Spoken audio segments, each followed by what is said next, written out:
infección crónica y está causada por el Mycobacterium leprae. ¿Se ve la pantalla, no es cierto? Sí, profe. Bueno, gracias.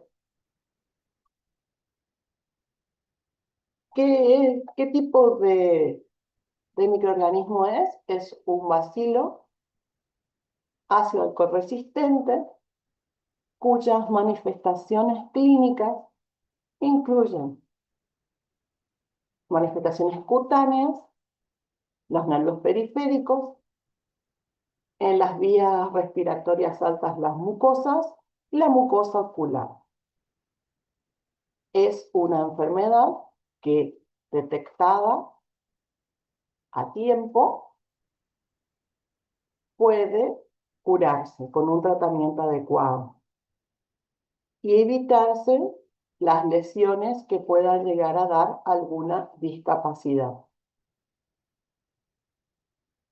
Por supuesto, tenemos que esta enfermedad es una enfermedad antigua de las civilizaciones también que vivieron en nuestros antepasados, y muchas veces las personas que padecían esta enfermedad eran marginados o segregados.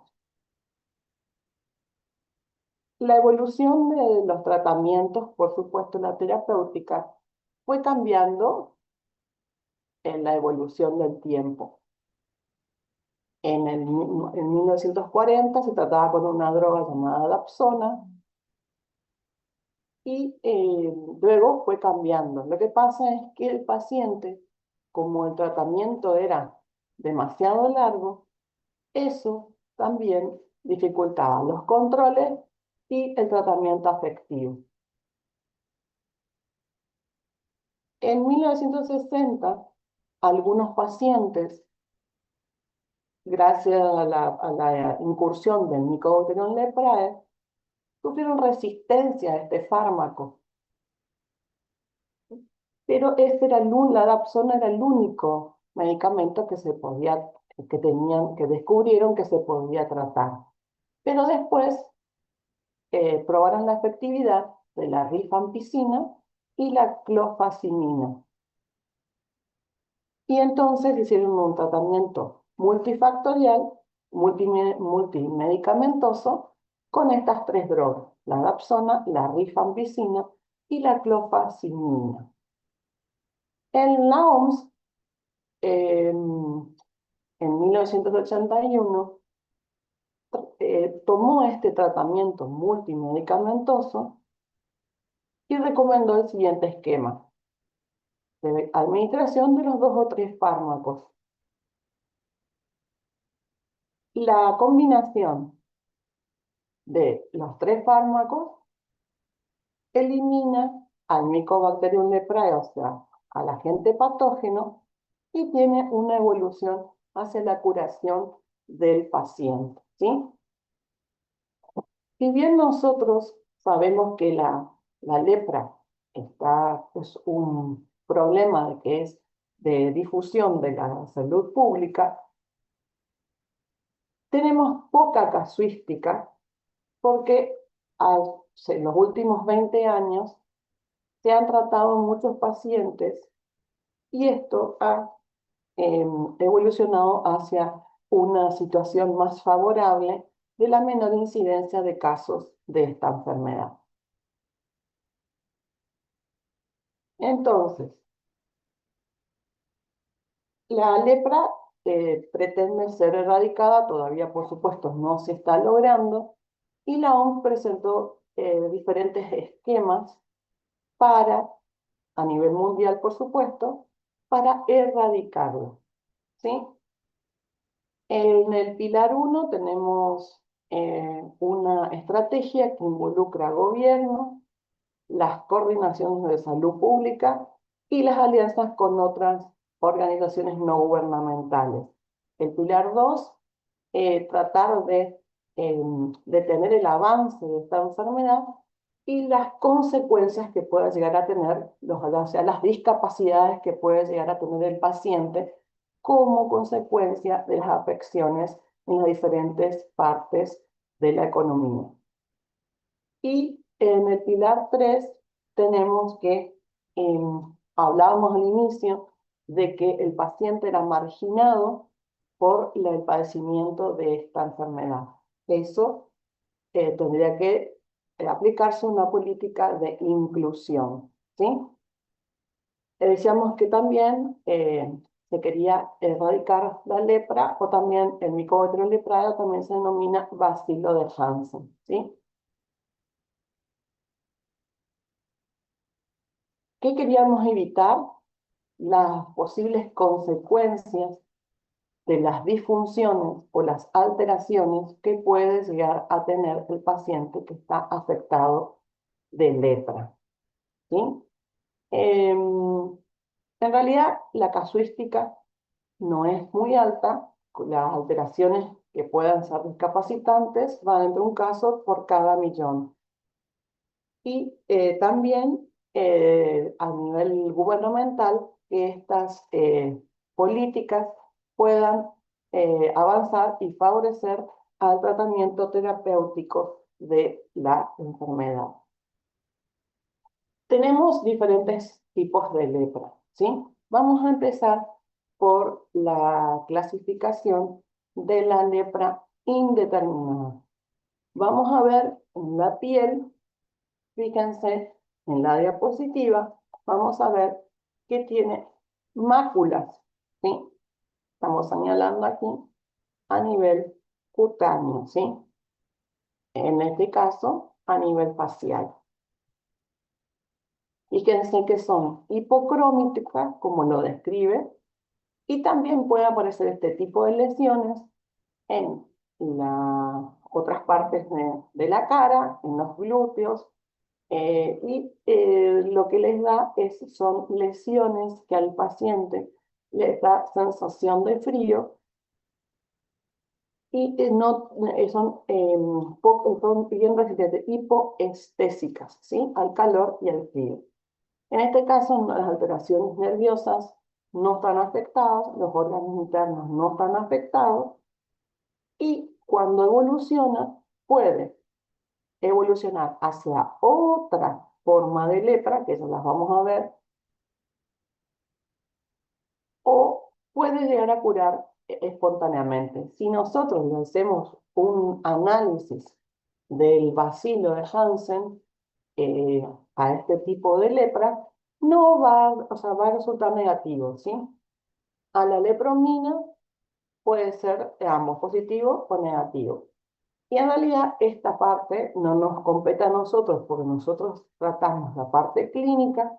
Vemos en el preparado que puede haber, como dijimos, que era una enfermedad de tipo crónico, linfocitos y macrófagos en el interior de los nervios que afectan, ¿sí?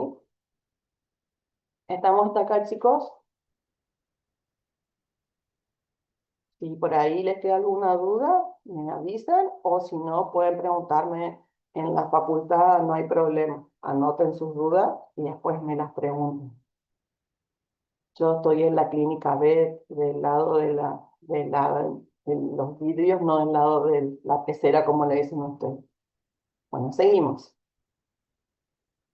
Acá tenemos la lepra denominada tuberculoide.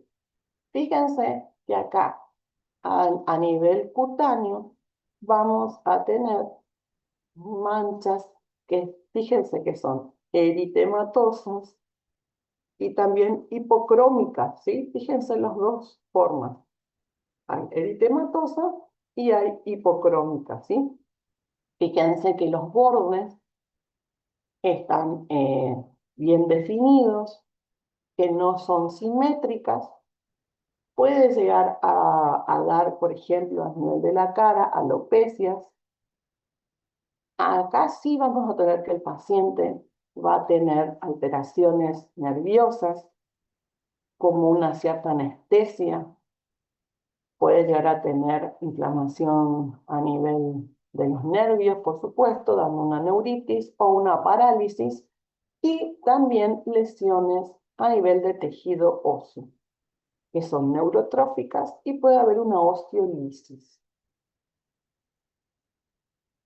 En algunos casos puede llegar a tener manifestaciones ganglionares y afectar a órganos como el epidídimo y el hígado. En la evolución de este tipo de lepra, vamos a ver que el paciente puede llegar a tener una curación espontánea, pero sí va a tener algunas secuelas. Si nosotros analizamos al bacilo, vamos a tener que este va a ser negativo en los ganglios linfáticos y en las secreciones mucosas. En el caso de la prueba de la lepromina, esta va a resultar positiva. Fíjense las lesiones sobre todo que son máculas eritematosas e hipocrómicas, ¿sí? Con bordes son circunscriptos, bien definidos. Fíjense el tamaño, que aproximadamente ronda entre los 4 y 5 centímetros, en algunos casos un poco mayor, como en esta zona. Recuerden que está en las extremidades, también en el torso. Bueno, estas son las manifestaciones de una lepra de tipo tuberculoide. ¿Sí? Sí, decime.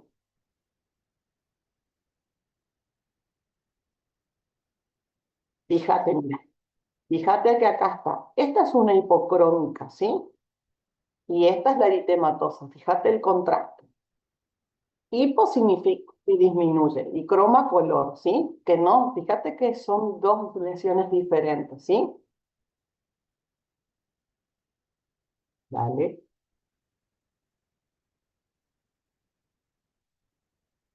Son manifestaciones diferentes del mismo bacilo, ¿sí?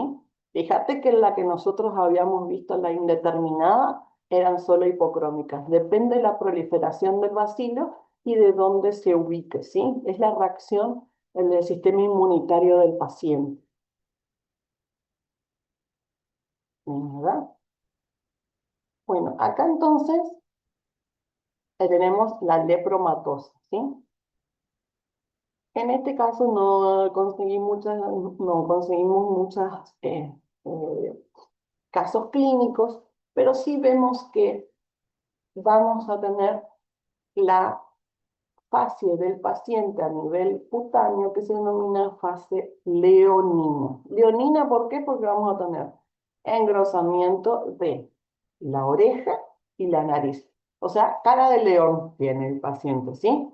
Tiene a nivel del tercio superior, a nivel del hueso frontal, tiene distribuidos nódulos y formaciones óseas bien prominentes. O sea, tiene la cara de un león, ¿sí? Con la infiltración de los pabellones auriculares, de las fosas nasales y del tercio superior de la cara. Sí tenemos afectación de los nervios.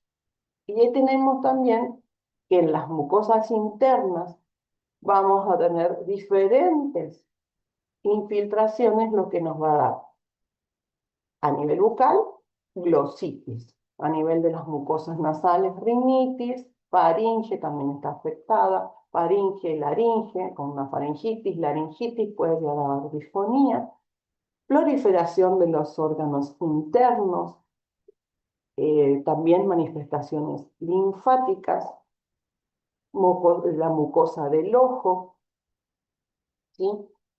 En la evolución puede evolucionar sin tratamiento y vamos a ver que puede llegar a haber coexistencia con otros, pueden darse simultáneamente con otros tipos de lepras, ¿sí? El bacilo en este caso va a ser positivo en mucosas y tejidos linfáticos. La prueba de la lepromina va a ser negativa. Lo más importante es que tiene el paciente aquí es la fase leonina. Recuerden eso, con infiltración del pabellón auricular externo, de las fosas nasales y del tercio superior de la cara a nivel frontal, ¿sí? A nivel de las cejas. O sea, el paciente tiene cara de león, por eso se llama facie leonina. Acá vemos, fíjense lo que les describía acá tenemos una foto que, fíjense, la infiltración de los pabellones auriculares, ¿sí? Fíjense acá a nivel del tercio superior, diría, la parte frontal, ¿sí? Ven los nódulos, fíjense que hay varios nódulos que son infiltrativos, ¿sí? Las fosas nasales, fíjense, que están prominentes, ¿sí? Las manos en garra, fíjense, ya está, fíjense, de paciente, acá vemos el globo ocular afectado, la mucosa. Por supuesto que esto, las infiltraciones y todo eso son de muchos años, ¿sí? De evolución, ¿sí? Estamos con esto, fíjense el tórax, ¿sí? Acá se ven bien los nódulos infiltrativos, pero fíjense la fase leonina, ¿sí? Eso es lo más importante en la lepra leptomatosa. ¿Estamos? Bien. Ahora tenemos la dimorfa, que combina eh, ciertas lesiones, pero tenemos que ver que acá, fíjense que son las placas eritematosas o eritematovinosas, o sea, rojo, rojo tiene eritematoso, rojo vinoso, ¿sí? Puede llegar a afectar también las cejas con alopecia, el cuero cabelludo. No tiene lesiones simétricas. Puede tener el paciente neuritis, parálisis facial. Se afecta la mucosa bucal y la mucosa nasal, manifestaciones linfáticas y puede estar afectado el hígado, ¿sí? Puede evolucionar hacia lepromatosa o tuberculoide, ¿sí? Este sería el bacilo de Hansen o la lepra tuberculosa o la lepra lepromatosa, que es la Ay, que... Pachito. Perdón, ¿alguien preguntó algo o hizo ruido nomás? Seguimos. Eso sí es positiva, o sea, lo que no, eso no- vos, o sea, en realidad esto no es resorte de la clínica, es solo un dato para que ustedes puedan llegar a analizar un estudio histopatológico. Esto no es resorte del clínico, ¿sí? Solamente para que ustedes tengan una idea para poder leer un informe histopatológico, pero esto ustedes no lo van a diagnosticar. Lo que van a diagnosticar son las manifestaciones clínicas bucales, que es el resorte del odontólogo, y poder derivar a tiempo, ¿sí? Entonces, cuando tenemos nosotros la prueba de la lepromina, es la cantidad de bacilos no es mucha, ¿sí? Por eso dice positiva débil, pero es positiva, ¿sí? Fíjense a las lesiones entonces, que es lo que nosotros tenemos más que o enfocarnos, preguntarle al paciente sobre todo si le apareció, aparte de que nosotros somos los expertos en cavidad bucal, preguntarle en antecedentes de la enfermedad actual de la historia clínica, preguntarle si no tuvo otras lesiones en otra parte del cuerpo que puedan ser similares o no tuvo otras afectaciones de otras partes, ¿sí? Acá vemos las diferencias, ¿sí? Fíjense que en realidad lo que nos va a dar la, el tipo de lepra va a ser un estudio histopatológico, ¿sí? Aparte de la clínica de la facie leonina, que la habíamos descrito hace un ratito, y la facie en la lepra tuberculoide, ¿sí? Vemos siempre que son lesiones eritematosas con alopecia, en el caso de la tuberculoide, hay una neuritis, hay una parálisis, manifestación a nivel de los ganglios. Si evoluciona sin tratamiento puede dar una discapacidad severa. La lepromina es positiva, ¿sí? Y en el caso de la lepromatosa, vamos a tener, como vimos, lesiones edematosas, nódulos bien definidos. Esta tiene si bien hay una neuritis, la neuritis es en periodos tardíos y a veces hay una neuritis aguda incipiente. En los órganos internos decíamos que puede afectar la cavidad bucal de una glositis, faringitis, laringitis. Y órganos internos como las mucosas la mucosa ocular, la médula ósea, el hígado y el vaso. Y puede llegar a las formas más graves de lepromatosa si dejamos que evolucione, ¿sí? Y en este caso la prueba de la lepromina es negativa. Vamos a ver ahora un caso clínico de un paciente masculino de 58 años de edad, de raza blanca, con antecedentes de consumo de tabaco y alcohol. Y las manifestaciones cutáneas aproximadamente de 2 años de evolución. Fíjense la infiltración de los pabellones auriculares que comentábamos.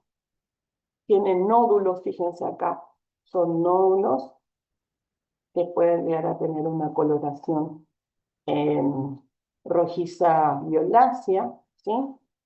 Fíjense acá tiene los nódulos en el pabellón auricular. Acá en los miembros superiores, fíjense los nódulos, ¿sí? Acá vemos varios nódulos que confluyen a nivel del tórax y abdomen. Acá vemos los nódulos presentes. ¿Sí? Entonces, vamos a ver que a nivel cutáneo son las eritematosas con los nódulos múltiples, rojo-violáceos, depende de entre de 1 a 3 centímetros. Cuando confluyen, por supuesto, el tamaño es mayor. A nivel facial, a nivel de la región malar, tórax, abdomen, región glútea. Luego puede evolucionar a una mácula eh, poco pigmentada, por ejemplo, en la mejilla derecha, que teníamos por ahí, y la fuerza muscular está conservada y no le da discapacidad en ese sentido, ¿sí?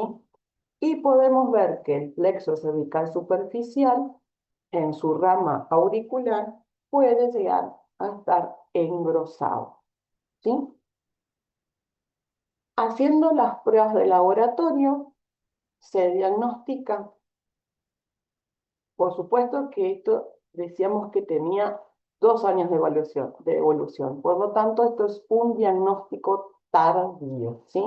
Porque no concurrió al profesional con anterioridad.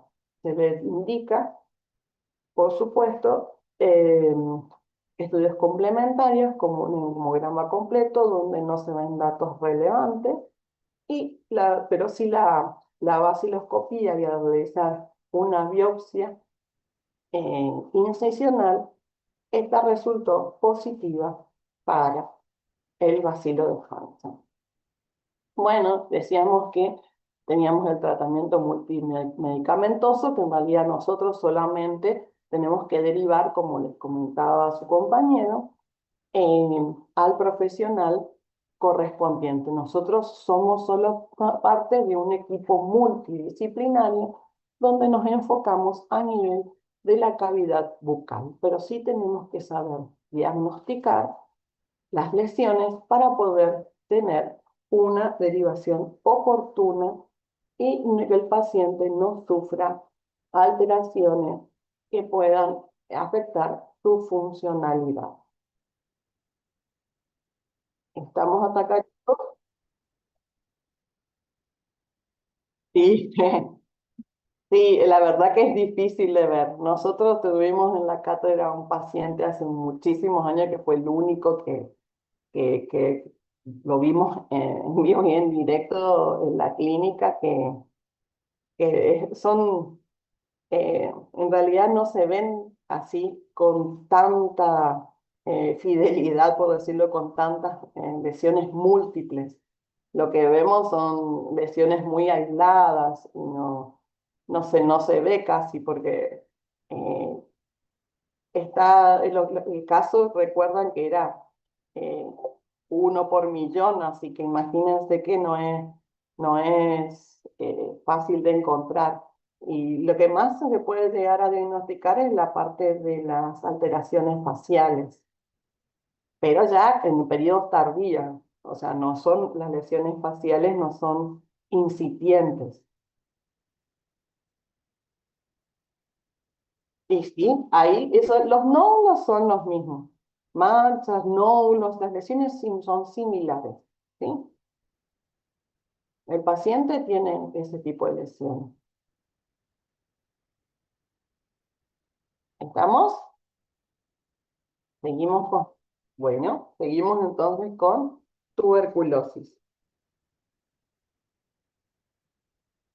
Bueno, la tuberculosis sabemos que también es una enfermedad infectocontagiosa crónica producida por el bacilo de Koch o Mycobacterium tuberculosis. Como dice, se la consideraba erradicada, pero sí tenemos casos que actualmente se dan, ¿sí? Así que erradicada no está. Tenemos que la tercera parte de la población mundial está afectada. En realidad la tasa de mortalidad no es muy alta, pero tenemos factores que influyen para que esto no se pueda diagnosticar en una forma precoz, ¿sí?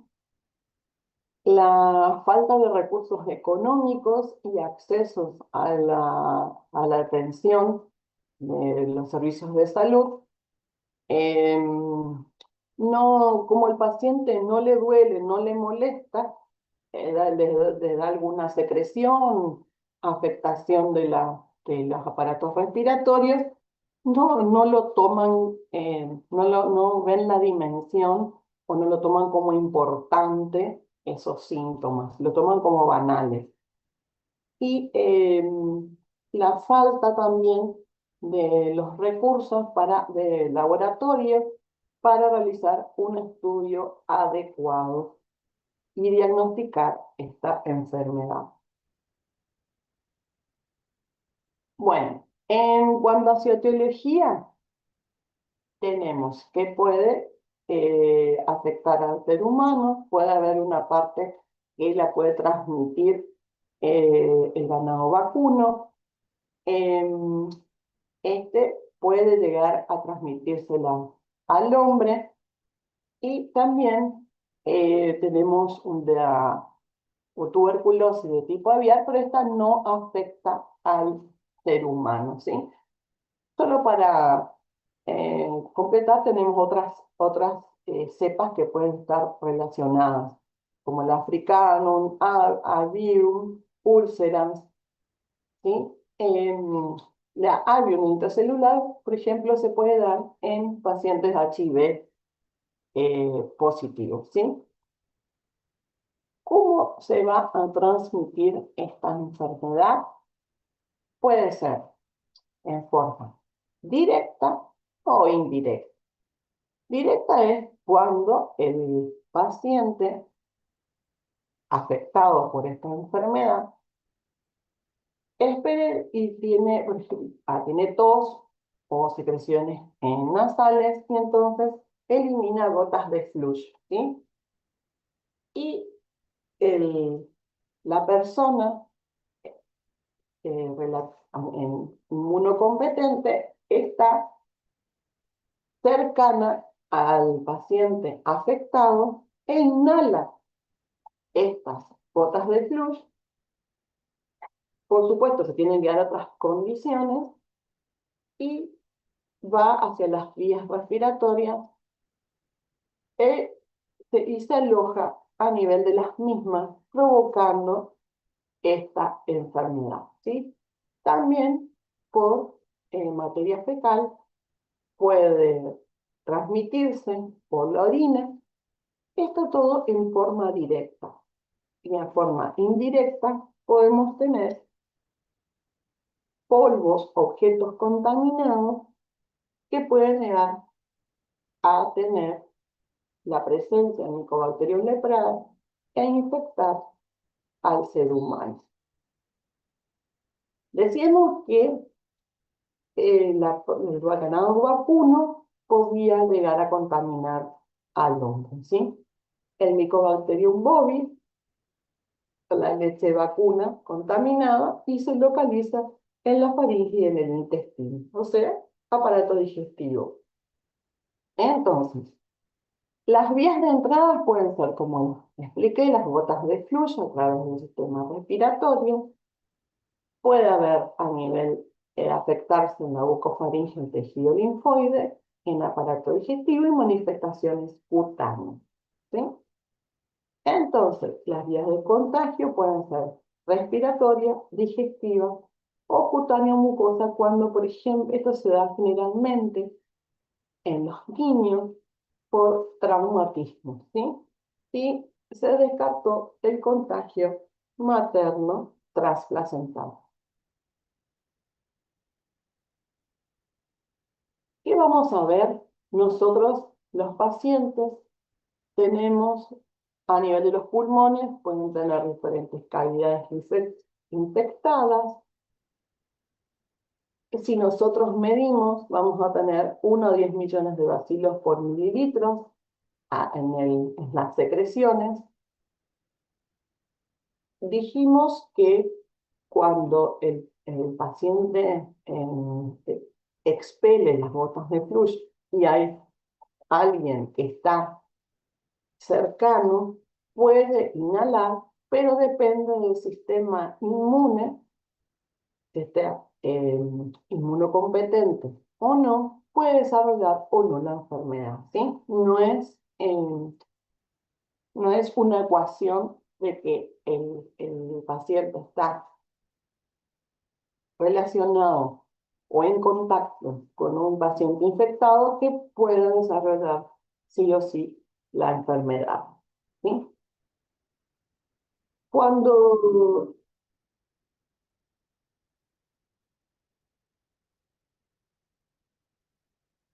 ahí dije que es claro, ahí dije que tiene que tener un traumatismo y especialmente es en niños la forma de manifestación, ¿sí? No se da en el adulto este tipo de vía de contagio. El adulto es digestiva y respiratoria, ¿sí?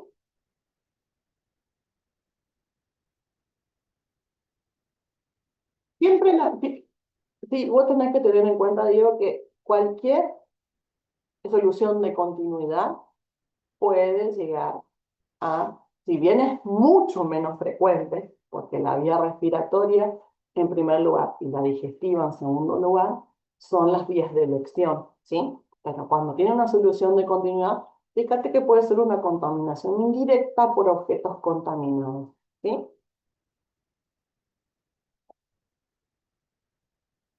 Bueno, entonces, ¿qué pasa con el bacilo? Tiene que estar en el alveolo pulmonar. Esta desencadena una reacción macrofágica y puede o no quedar circunscripta o evolucionar. Por ejemplo, cuando el paciente, como comentábamos recién, soluciones de continuidad o lesiones abiertas de los tejidos blandos, puede llegar a tener abscesos cutáneos con secreciones y estas secreciones son contaminantes. Puede pasar por diferentes estadios, ¿sí? Una prima infección, un periodo secundario y uno terciario, ¿sí? Si el paciente está inmunocompetente, puede estar en un estadio como subclínico, y si nosotros realizamos un estudio radiográfico, vemos la afectación del pulmón. O presentar lesiones como un chancro con adenopatía satélite, ¿sí? Esta puede ser broncopulmonar o digestivo cutánea, ¿sí? Y es positiva a las 2 semanas para la intradermorreacción, o sea, se inocula y a las 2 semanas vemos que la reacción es positiva. Luego se va diseminando este Mycobacterium tuberculosis a nivel por las vías sanguíneas y pueden aparecer otras lesiones aproximadamente de 2 a 6 meses del periodo primario y vemos que el pulmón se va a seguir afectando con una pleuresia cererofibrinosa, ¿sí? Y un eritema nudoso. Luego pasamos a un terciarismo de la tuberculosis, donde afecta órganos internos y otras vísceras como pulmón, riñón, otras mucosas y manifestaciones cutáneas. Vamos a ver, en la prima infección del periodo primario, las lesiones curan sin dejar cicatriz. Salvo puede ser algunas veces en los tejidos linfáticos, algunas calcificaciones o en el pulmón o en las tráqueas o los bronquios. Puede quedar ahí latente, detenido y puede reactivarse, ¿sí? En el 5% de los casos, esto evoluciona a otros tipos de lesiones, a una tuberculosis pulmonar y afectar a otros órganos, pero esto es con mucha menor frecuencia. Tenemos que cuando esa tuberculosis sufre reinfecciones, puede haber focos latentes. Hablamos de pacientes, hoy hablábamos de pacientes inmunocompetentes o inmunodeprimidos. Si son inmunocompetentes, como la infección queda circunscrita al pulmón, ¿sí? Y puede estar aislada en un menor porcentaje, ¿sí? 85 contra 15. Y en inmunodeprimidos, ahí sí desarrolla diferentes focos de infección, ¿sí? Y otras manifestaciones generales que pueden ser fiebre o a veces febrículas y acompañado por otros síntomas como pueden ser la astenia, sudoración, anorexia, la tos con hemoptisis, o sea, con hilos de sangre, las secreciones, puede dar alteraciones digestivas, alteraciones del sistema nervioso central, pero eso es cuando evoluciona hacia unas formas más severas, ¿sí? Acá vemos que las complicaciones, ¿sí? La famosa necrosis gaseosa. Necrosis gaseosa es lo que nosotros vemos a nivel microscópico que parece como queso, ¿sí? Como tiene puntitos como si fuera un queso, por eso le dicen gaseosa, ¿sí? Esto se da cuando se desarrolla en la caverna tuberculosa. Esto vamos a ver en pulmón. También una bronconeumonía, fíjense, toda la parte del sistema respiratorio, ¿sí? A veces podemos tener la tuberculosis de tipo miliar. Por eso se dice miliar porque son lesiones blanquecinas, puntiformes, blanco-amarillento en realidad, ¿sí? Que pueden desarrollar granulomas. Si afecta a los diferentes órganos, pueden ser focos caseicos en órganos internos a distancia de donde se originó la lesión prima. A nivel de la boca, ¿sí? Son muy poco frecuentes estas lesiones porque nosotros tenemos un sistema de protección que es la saliva. Vemos que si este Mycobacterium tuberculosis traspasa la mucosa, desarrolla la reacción ante los leucocitos, ¿sí? Y estos van al torrente sanguíneo. Generalmente se dan en niños o adultos jóvenes. puede afectar encías, faringe, pueden haber, vemos úlceras en forma de cráter sangrante, que pueden llegar a evolucionar en 10 a 20 días, ¿sí? Pueden llegar a sobreinfectarse, a oxidarse, el absceso drena y elimina ese contenido purulento caseico necrótico. En el caso del periodo secundario, son muy raras, puede haber una úlcera lingual, pero esto por supuesto que va en la evolución de las lesiones pulmonares, ¿sí?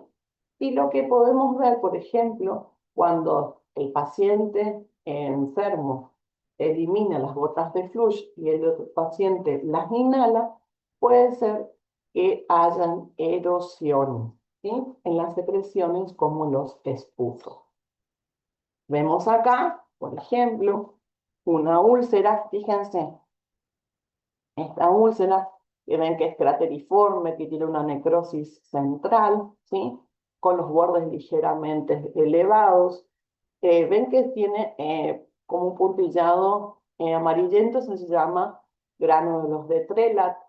Vemos también los puntos hemorrágicos, los puntos eritematosos en realidad.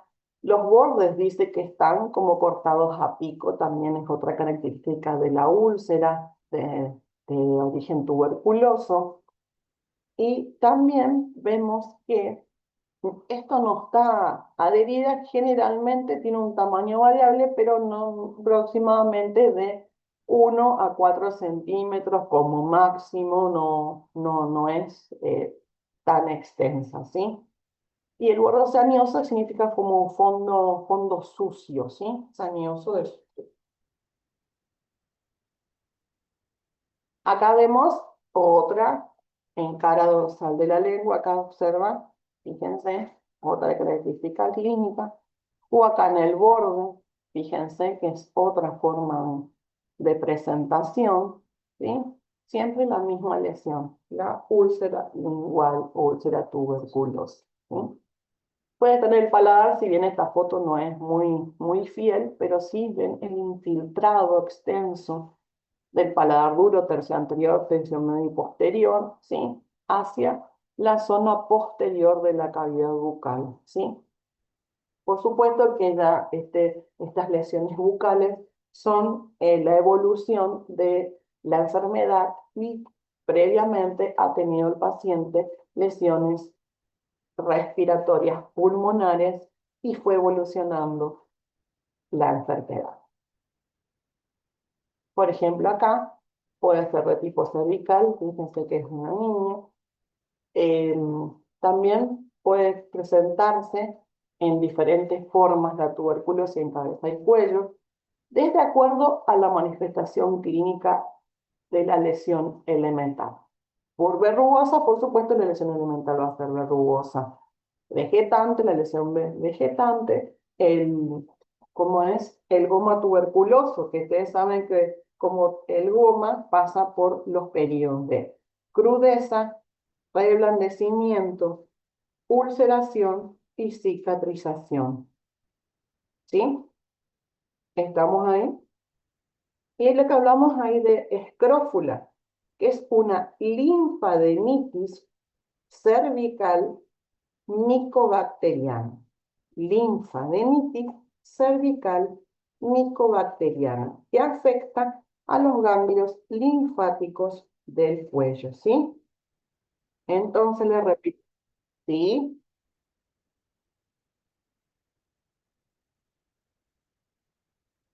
También puede tener vegetaciones, también puede haber verrugas adentro de la cavidad bucal, ¿sí? No son muy frecuentes, pero sí se pueden presentar. Recordad que no tiene nada que ver con esto, sí, decime Diego, a ver, habla.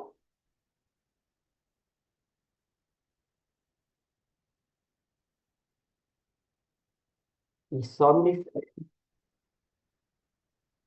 Eso tendríamos que, o sea, a ver, nosotros, fíjense que ustedes, ¿cómo?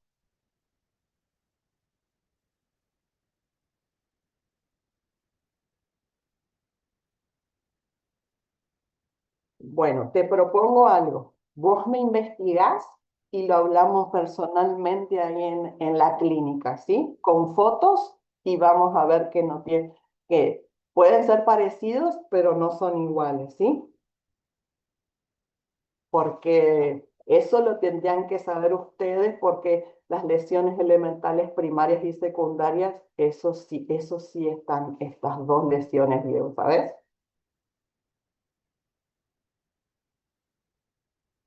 ¿Vale? Seguimos entonces.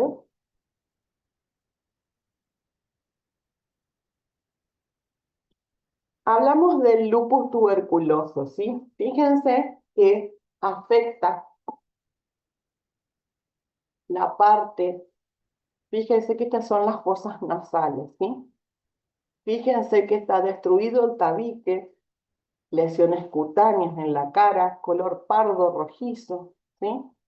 En la boca es difícil diagnóstico. ¿Por qué? Porque puede presentarse clínicamente como un polimorfismo. Puede ubicarse en la lengua, paladar blando, mucosa yugal, labio. La mucosa tiene lesiones con bordes flácidos irregulares, con un tejido de granulación central y pueden, como les dije, coexistir varias lesiones. Puede curar espontáneamente, puede ser ulcerado, terebrante, o sea que va en profundidad, pagénico en superficie, y también diseminarse, ¿sí?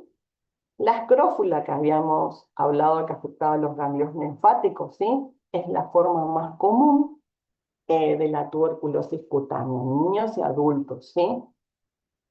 Acá tenemos algo de lo que preguntaba hoy Diego, de la verrugosa, puede haber en manos, dedos, puede afectar en la cavidad bucal, pero en menor porcentaje. Puede haber una placa solitaria de superficie verrugosa rodeada por un erytematoso. Vegetante también, que esto es consecuencia de lesiones ganglionares o articulares. Y el goma tuberculoso, que generalmente se ubica a nivel cervical, pero puede tener un ganglio predecesor, eh, convertirse en un absceso y fistulizar. Y estos son los 4 periodos que le decía que pasa el goma tuberculoso: crudeza, reblandecimiento, ulceración y cicatrización. También tenemos una forma especial de tuberculosis de los maxilares, que puede ser la vía dentro de una bolsa periodontal, vía sanguínea, o caries muy penetrantes, expuestas en los periápices, o un granuloma periapical tuberculoso, y afectar a los tejidos óseos y provocar osteomielitis. ¿Cómo realizamos nosotros el diagnóstico? Nosotros podemos realizar un diagnóstico a nivel de las lesiones de la cavidad bucal, pero en estadios tardíos. Podemos derivar al profesional, al médico infectólogo, y realizar exámenes complementarios, ¿sí? Por ejemplo, radiográficos, podemos realizar acá como tenemos la prueba de la tuberculina, pero esto no es concluyente porque en el 10 al 30% puede dar resultados falsos y puede dar negativo, ¿sí? Fíjense que cuando se le inocula, esta es la prueba de la tuberculina y se le mide el tamaño de la lesión, ¿sí? De 0 a 5 milímetros no es reactivo, de 6 a 14 es reactivo y de más de 14 milímetros ya es hiperreactivo, que se denomina hiperérgico, ¿sí? Nosotros, como odontólogos, necesitamos circunscribirnos al tratamiento estomatológico, ¿sí?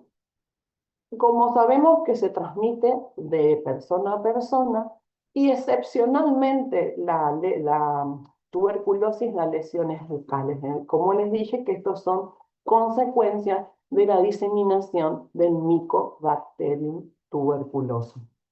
Lo que tenemos que nosotros realizar es las normas de bioseguridad, tener en cuenta las normas de bioseguridad, por supuesto, utilizar elementos instrumentales esterilizados, unos guantes, barbijos, cofia, y si nosotros vemos alguna lesión sospechosa, poder derivar al médico infectólogo para que pueda realizar otros estudios complementarios y poder diagnosticar y realizar una conducta terapéutica adecuada al paciente.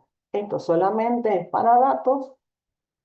Pueden utilizarse estos antibióticos. En realidad la tetraciclina no se utiliza casi más, solo la streptomicina y la rifampicina y otros en formas graves como la isoniazida, pero todo esto es resorte del médico infectólogo. ¿Sí? Entonces, la mayor prevención es la vacunación. ¿Sí? Puede ser ya quieta, que nos mira para hacer las cosas, boluda. Pero encima que ayudo y te estoy arreglando cosas. Por favor, González Díez, ¿podés silenciarte? Gracias. Bueno, agradecida, que yo no. Agradecida, mira el quilombo que estoy haciendo. Mirá cómo está. Y bueno, ¿y qué dice? Una porquería, ya es viejísimo Bueno, eso. vemos que estamos Yo. así que no, cualquier cosa me consultan y Diego, te espero en la clínica el miércoles que viene y lo conversamos. ¿Me escuchan? Bueno, quiero comentarles que hay novedades en el aula virtual. Quiero saber si accedieron o no. Y en relación a las novedades del aula virtual, están dirigidas a las historias clínicas. En el aula virtual hay un formato en Word de la historia clínica que está en vigencia. Esos formatos, esas hojas en Word, ustedes van a tener que duplicarlas y hacer la forma digital de las historias clínicas que están trabajadas en la clínica. Esas historias clínicas le enviarán a cada una de las docentes con las que trabajan para que ellas le dicen y le den el ok respecto de la aprobación de esas historias clínicas. Y posteriormente deberán enviarlas a ese correo electrónico en forma definitiva y sumarle una carátula con el resumen de las historias. ¿Se entendió? Profe, en el resumen de las historias clínicas, en el resumen en la carátula, ¿qué hay que poner? Y fíjate el resumen, ahí están los datos. Ah, dale, dale, genial. No le Bueno, o consultaba por sea, las dudas nomás. Si tenía todos algo más los... para decirnos. Bueno, hay un punto que lo vamos a hablar más adelante, que es el completamiento de la libreta de trabajo práctico. ¿Ustedes recuerdan cómo es la libreta de trabajo práctico? Ven que al final del trabajo práctico hay un listado, un resumen de las historias clínicas. Bueno, una vez que las historias clínicas ustedes les envíen a los docentes evalúan, corrigen y aprueban, van a ser esas las historias clínicas que van a quedar asentadas en la libreta de trabajos prácticos. Y las historias clínicas que ustedes van a enviar a los docentes, obviamente tienen que ser enviadas con la foto pre y foto post.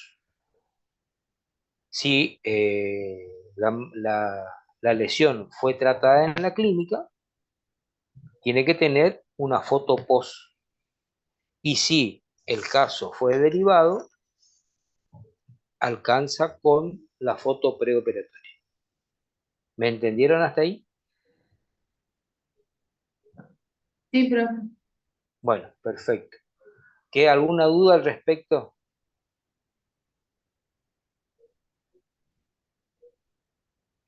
No, profe, Bueno, está bien. yo lo que necesito es ajustar algunas cuestiones respecto a la validez de las historias clínicas. Eh, por empezar, las historias clínicas que ustedes hacen en clínica estomatológica les va a servir para que ustedes puedan hacer prácticas en otras asignaturas, la que fuere. Ustedes diagnostican que el paciente tiene focos sépticos, Y bueno, eso le va a, esa historia clínica le va a servir para cirugía, por ejemplo, o para periodoncia. Si la historia clínica se inició en alguna de esas asignaturas o cualquier otra, para nosotros ya no tiene valor porque ustedes necesitan hacer el examen estomatológico.